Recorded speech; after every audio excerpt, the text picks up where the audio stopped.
এতিয়া ঘাইঘাই বাতৰিসমূহ হৈছে প্ৰধানমন্ত্ৰী নৰেন্দ্ৰ মোদীয়ে আজি উৰিষ্যাত ৬০,০০০ কোটিৰ অধিক টকা ব্যয় সাপেক্ষ বহুকেইটা উন্নয়নমূলক প্ৰকল্পৰ উদ্বোধন আৰু আধাৰশিলা স্থাপন কৰিব। আন্দামান সাগৰ প্ৰাকৃতিক গেছেৰে সমৃদ্ধ বুলি থকা দীৰ্ঘদিনীয়া বিশ্বাসক নিশ্চিত কৰি কেন্দ্ৰীয় পেট্ৰলিয়াম মন্ত্ৰী হৰদীপ সিং পুৰীয়ে আন্দামান অৱবাহিকাত প্ৰাকৃতিক গেছৰ সন্ধান পোৱাৰ কথা ঘোষণা কৰিছে। কেন্দ্ৰীয় কৃষিমন্ত্ৰী শিৱৰাজ সিং চৌহানে প্ৰধানমন্ত্ৰী কিষাণ সন্মান নিধিৰ ২১ সংখ্যক কিস্তি মুকলি কৰি কালি ২৭ লাখৰো অধিক কৃষকলৈ ধন হস্তান্তৰ কৰে। নতুন দিল্লীৰ জৱাহৰলাল নেহৰু ষ্টেডিয়ামত আজি দ্বাদশ বিশ্ব পেৰা এথলেটিক্স চেম্পিয়নশ্বিপ ২০২৫ আৰম্ভ হ'ব আৰু এছিয়া কাপ টি20 ক্ৰিকেট প্ৰতিযোগিতাত যোৱা নিশা ডুবাইত অনুষ্ঠিত ছুপাৰ 4 পৰ্যায়ৰ অন্তিমখন খেলত ভাৰতে শ্ৰীলংকাক নাটকীয়ভাৱে ছুপাৰ অভাৰত পৰাস্ত কৰে।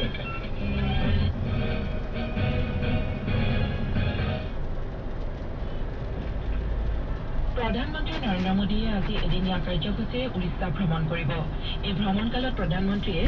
জাৰচুগুড়াৰ পৰা ৬০,০০০ কোটিৰো অধিক টকা ব্যয় সাপেক্ষে বহুকেইটা উন্নয়নমূলক প্ৰকল্পৰ উদ্বোধন আৰু আধাৰশিলা স্থাপন কৰিব।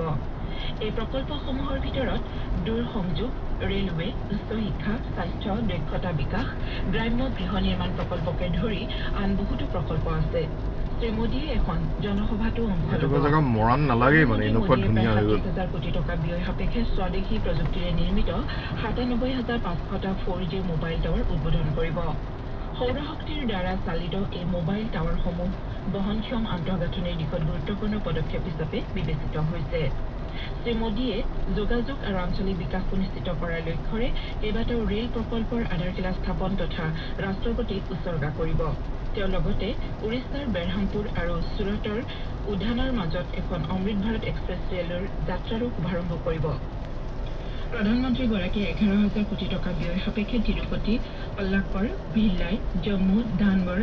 যোধপুৰ, পাটনা আৰু ইন্দোৰত থকা ভাৰতীয় প্ৰযুক্তিবিদ্যা প্ৰতিষ্ঠানসমূহৰ সম্প্ৰসাৰণৰ বাবে আধাৰশিলা স্থাপন কৰিব। তেওঁ লগতে সমগ্ৰ দেশৰে ২৭৫খন ৰাজ্যিক অভিযান্ত্ৰিক আৰু পলিটেকনিক প্ৰতিষ্ঠানৰ গুণগত মান, গৱেষণা আৰু উদ্ভাৱনৰ বিকাশৰ লক্ষ্যৰে এখন বিশেষ আঁচনি মুকলি কৰিব। আন্দামান সাগৰ প্ৰাকৃতিক গেছেৰে সমৃদ্ধ বুলি থকা দীৰ্ঘদিনীয়া বিশ্বাসক নিশ্চিত কৰি কেন্দ্ৰীয় পেট্ৰলিয়াম মন্ত্ৰী হৰদীপ সিং পুৰীয়ে আন্দামান অৱবাহিকাত প্ৰাকৃতিক গেছৰ সন্ধান পোৱাৰ কথা ঘোষণা কৰিছে।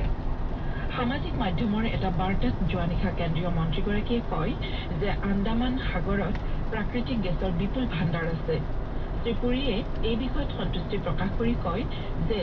আন্দামান দ্বীপৰ পূব উপকূলৰ পৰা প্ৰায় ১৭ কিলোমিটাৰ দূৰত্বত থকা শ্ৰীবিজয়পুৰমৰ ২ নম্বৰ খাদত ২৯৫ মিটাৰ গভীৰত প্ৰাকৃতিক গেছৰ অৱস্থিতি ধৰা পৰিছে। তেওঁ লগতে কয় যে এই গেছৰ নমুনা কাকিনাডত পৰীক্ষণৰ পাছত ইয়াত ৮৭% মিথেন থকাৰ কথা জানিব পৰা গৈছে। শ্ৰীপুৰীয়ে কয় যে বিগত মাহত স্বাধীনতা দিৱসৰ দিনা প্ৰধানমন্ত্ৰী নৰেন্দ্ৰ মোদীয়ে ঘোষণা কৰা গভীৰ পানী অভিযানৰ অধীনত নতুন আৱিষ্কাৰ তথা কাৰ্বনৰ ভাণ্ডাৰৰ পুনৰ ব্যৱহাৰৰ বাবে বহুসংখ্যক গভীৰ পানীৰ মাজৰ খাদত অন্বেষণ চলোৱা হৈছিল।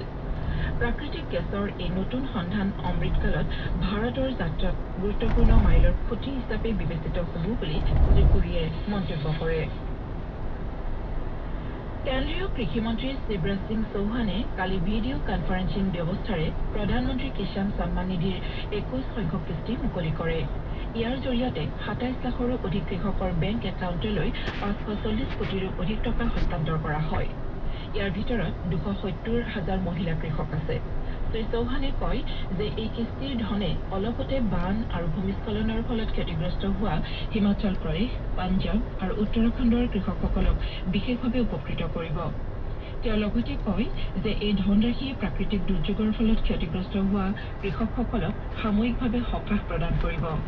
শ্ৰী চৌহানে কয় যে ২০১৯ চনৰ ফেব্ৰুৱাৰী মাহত আৰম্ভ কৰা প্ৰধানমন্ত্ৰী কিষাণ সন্মান নিধিৰ অধীনত হিমাচল প্ৰদেশ, পাঞ্জাৱ আৰু উত্তৰাখণ্ডৰ কৃষকৰ বাবে এতিয়ালৈকে ১৩,০০০ কোটিৰো অধিক টকা মোকলাই দিয়া হৈছে।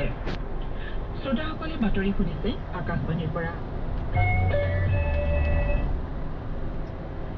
আপোনালোকে আমাৰ এই বাতৰি আকাশবাণী গুৱাহাটীৰ মিডিয়াম ৱেভৰ 411.5 289.9 মিটাৰ FM বেণ্ডৰ 101.6 মেগাহাৰ্টছৰ লগতে Facebook page AIR news Guwahati আৰু YouTube channel AIR news Guwahati যোগে লাইভ ষ্ট্ৰীমিঙতো শুনিছে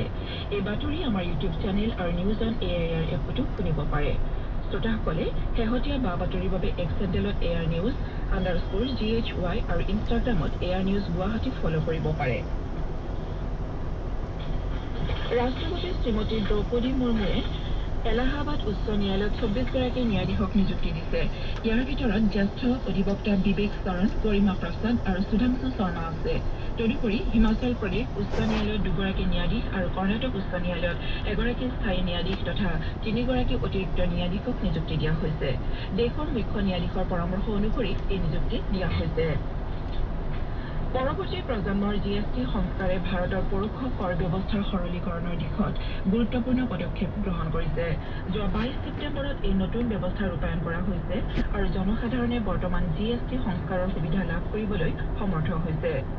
এই নতুন ব্যৱস্থাৰ অধীনত GST পৰিষদে পূৰ্বৰ 5%, 12%, 18% আৰু 28% GSTৰ সৰলীকৰণ কৰি ইয়াক বৰ্তমান 5 আৰু 18% কৰিছে সামগ্ৰী আৰু সেৱাৰ বিস্তৃতৰ ক্ষেত্ৰত কৰৰ বোজা হ্ৰাস কৰাৰ জৰিয়তে জনসাধাৰণক যথেষ্ট সকাহ প্ৰদান কৰা হৈছে নতুন GST সংস্কাৰৰ জৰিয়তে চৰকাৰে পৰ্যটন আৰু ৰাজহুৱা পৰিবহণ অধিক সুলভ কৰাৰ লক্ষ্যৰে গুৰুত্বপূৰ্ণ সংস্কাৰ সাধন কৰিছে এই অনুসৰি প্ৰতি নিশা 7,500 টকা মূল্যৰ হোটেলৰ কোঠাৰ কৰ 12%ৰ পৰা 5%লৈ হ্ৰাস কৰা হৈছে ঘৰুৱা পৰ্যটনৰ প্ৰসাৰ তথা বিদেশৰ পৰা অহা পৰ্যটকসকলৰ সুবিধাৰ্থে আৰু মধ্যবিত্ত শ্ৰেণীৰ সুবিধা হোৱাকৈ এই ব্যৱস্থা কৰা হৈছে এই কৰ হ্ৰাসে ঐতিহ্য পৰ্যটন হোমষ্টে আৰু পৰিৱেশ পৰ্যটনৰ বিকাশত সহায় কৰিব কেন্দ্ৰীয় স্বাস্থ্য আৰু পৰিয়াল কল্যাণ মন্ত্ৰী JP নাড্ডাই কালি নতুন দিল্লীত কাৰ্যবাহক সমিতিৰ দ্বিতীয়খন বৈঠকত ৰাষ্ট্ৰীয় একক স্বাস্থ্য অভিযান NOHMৰ অগ্ৰগতি সন্দৰ্ভত পৰ্যালোচনা কৰে মানুহ জীৱ-জন্তু উদ্ভিদ আৰু পৰিৱেশৰ স্বাস্থ্যৰ আন্তঃসম্বন্ধৰ স্বীকৃতিৰ বাবে ৰাষ্ট্ৰীয় একক স্বাস্থ্য অভিযানত গুৰুত্ব আৰোপ কৰি কেন্দ্ৰীয় মন্ত্ৰীগৰাকীয়ে কয় যে সমন্বিত প্ৰচেষ্টাৰে কাম কৰিলেহে ভৱিষ্যতৰ প্ৰত্যাহ্বানসমূহৰ মুখামুখি হোৱাৰ লগতে প্ৰতিৰোধ কৰিব পৰা যাব তেওঁ লগতে কয় যে প্ৰকৃত ফল লাভ কৰিবলৈ NOHMৰ মাধ্যমেৰে আটাইবোৰ বিভাগৰ সমন্বিত প্ৰচেষ্টাৰ দৰকাৰ আছে তেওঁ অংশগ্ৰহণকাৰীসকলক এই সমন্বয়ক আৰু অধিক শক্তিশালী আৰু ৰাজ্যসমূহক NOHM পদক্ষেপ কাৰ্যকৰীকৰণৰ ক্ষেত্ৰত সমৰ্থন কৰিবলৈ আহ্বান জনায়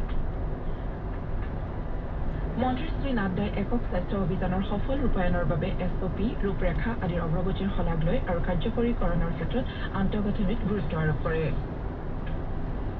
শিক্ষা মন্ত্ৰালয়ে NCERTক বিভিন্ন শিক্ষা পৰিষদৰ 10ম আৰু 12ম শ্ৰেণীৰ প্ৰমাণপত্ৰৰ সমতুল্য মান প্ৰদানৰ দায়িত্ব অৰ্পণ কৰিছে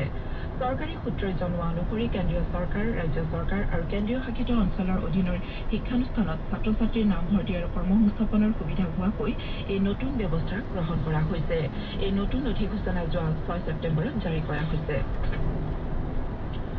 নতুন দিল্লীৰ জৱাহৰলাল নেহৰু ষ্টেডিয়ামত আজি দ্বাদশ বিশ্ব পেৰা এথলেটিক্স চেম্পিয়নশ্বিপ 2025 আৰম্ভ হ'ব 9দিনীয়াকৈ হ'বলগীয়া এই প্ৰতিযোগিতাত মুঠ 186টা শাখাত খেল অনুষ্ঠিত হ'ব পুৰুষৰ বাবে 100টা মহিলাৰ বাবে 84টা আৰু এটা মিক্স শাখাত খেল অনুষ্ঠিত হ'ব এইবাৰৰ বিশ্ব পেৰা এথলেটিক্স চেম্পিয়নশ্বিপত 100খন দেশৰ 1000ৰো অধিক এথলীটে অংশগ্ৰহণ কৰিব ভাৰতে প্ৰথমবাৰৰ বাবে এই প্ৰতিযোগিতাৰ আয়োজন কৰিছে এছিয়া কাপ টি20 ক্ৰিকেট প্ৰতিযোগিতাত যোৱা নিশা ডুবাইত অনুষ্ঠিত ছুপাৰ 4 পৰ্যায়ৰ অন্তিমখন খেলত ভাৰতে শ্ৰীলংকাক নাটকীয়ভাৱে ছুপাৰ অভাৰত পৰাস্ত কৰে এই জয়ৰ সুবাদত ভাৰত প্ৰতিযোগিতাখনৰ 6খন খেলতে অপ্ৰতিদ্বন্দ্বী হৈ ৰয় ভাৰতে ইতিমধ্যে এছিয়া কাপৰ ফাইনেলৰ বাবে যোগ্যতা অৰ্জন কৰাৰ বিপৰীতে শ্ৰীলংকা ছুপাৰ 4ৰ 2খন খেলতে পৰাজিত হৈ প্ৰতিযোগিতাৰ পৰা বাহিৰ হৈছে কালি নিশা খেলখন প্ৰথমে ড্ৰ হোৱাৰ পাছত ছুপাৰ অভাৰত খেলখন এই বছৰৰ এছিয়া কাপ টি20 ক্ৰিকেট প্ৰতিযোগিতাৰ আটাইতকৈ ৰোমাঞ্চকৰ খেল হৈ পৰে ছুপাৰ অভাৰত ভাৰতৰ আৰ্শদীপ সিঙে 2টা উইকেট দখল কৰি শ্ৰীলংকাক 2 ৰান লোৱাত বাধা দিয়ে ইপিনে খেলখনত জয়ৰ বাবে 3 ৰানৰ প্ৰয়োজন হোৱা ভাৰতে ছুপাৰ অভাৰৰ প্ৰথমটো বলতে বিজয় সুনিশ্চিত কৰে ভাৰত কাইলৈ প্ৰতিযোগিতাৰ ফাইনেলত পাকিস্তানৰ বিৰুদ্ধে অৱতীৰ্ণ হ'ব খেলখন ভাৰতীয় সময় অনুসৰি নিশা 8 বাতৰি শেষ কৰাৰ পূৰ্বে বাতৰিসমূহ পুনৰ এবাৰ প্ৰধানমন্ত্ৰী নৰেন্দ্ৰ মোদীয়ে আজি উৰিষ্যাত 60,000 কোটিৰো অধিক টকা ব্যয় সাপেক্ষে বহুকেইটা উন্নয়নমূলক প্ৰকল্পৰ এইটোদি ৰেল যায় নাই মৰাণৰ ৰেলবোৰ এইফালেদি যায় কেন্দ্ৰীয় কৃষিমন্ত্ৰী শিৱৰাজ সিং এতিয়াও ৰেল গৈ থকা দেখা নাই কিষাণ সন্মান নিধিৰ 21 সংখ্যক কিস্তি মুকলি কৰি কালি 27 লাখৰো অধিক কৃষকলৈ ধন হস্তান্তৰ কৰে আৰু এছিয়া কাপ টি20 ক্ৰিকেট প্ৰতিযোগিতাত যোৱা নিশা ডুবাইত অনুষ্ঠিত ছুপাৰ 4 পৰ্যায়ৰ অন্তিমখন খেলত ভাৰতে শ্ৰীলংকাক নাটকীয়ভাৱে ছুপাৰ অভাৰত পৰাস্ত কৰে এতিয়াৰ বাতৰি ইমানে পৰৱৰ্তী বাতৰি 7:55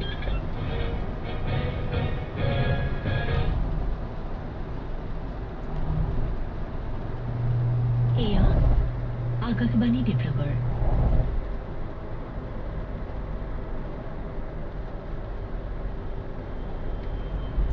অমৰজ্যোতি হটপট হস্পিটেল হক হোটেল হক বা কেন্টিন সকলোৰে প্ৰথম পছন্দ অমৰজ্যোতিৰ hot and cold hotpot north east distributor Doroplast agency Guwahati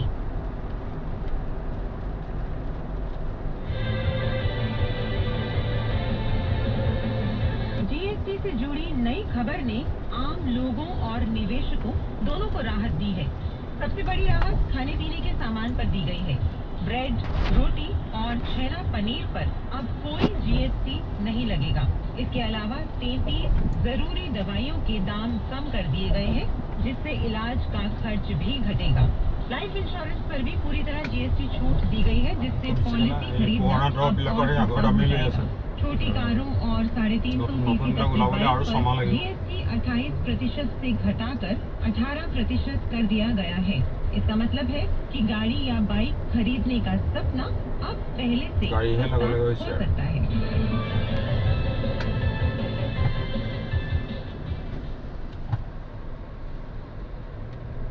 আগবঢ়োৱা হৈছে আজিৰ দিনটো